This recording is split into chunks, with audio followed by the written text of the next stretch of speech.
Africa's iconic equatorial glaciers are rapidly vanishing, accounting for over 90% of their area lost since the late 19th century. These shrinking ice reserves severely threaten regional water supplies. While only 40% of African countries currently have multi-hazard early warning systems, preparedness efforts are actively scaling up. Facebook World Meteorological Organization +4. Glacial retreat. Kilamanjaro ice cover has plummeted from 11.4 kilometer 2 in 1900 to just point ice. Snow cover was reduced, with much of the loss occurring via sublimation. Facebook World Meteorological Organization +2.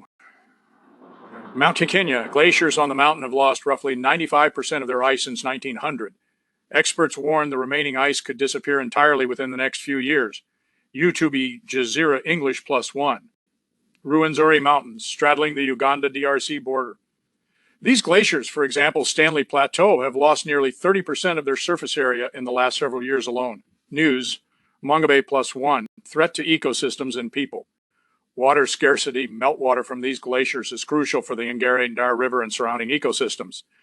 Decreased river flow has exacerbated water conflicts between herders and farmers. African climate insights +1.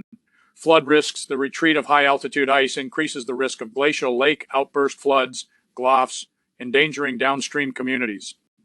Early warning systems and preparedness. Only 40% of African countries currently operate multi-hazard early warning systems to mitigate extreme weather events. However, following the United Nations declaration of the International Year of Glaciers Preservation, targeted climate monitoring and localized adaptation efforts are expanding to safeguard both livelihoods and ecosystems.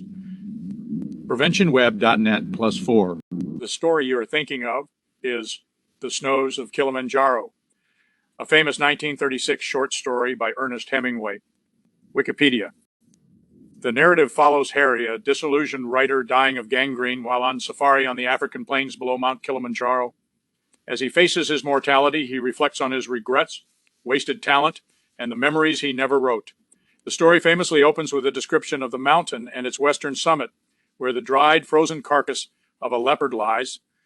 www.warrenadler.com +4.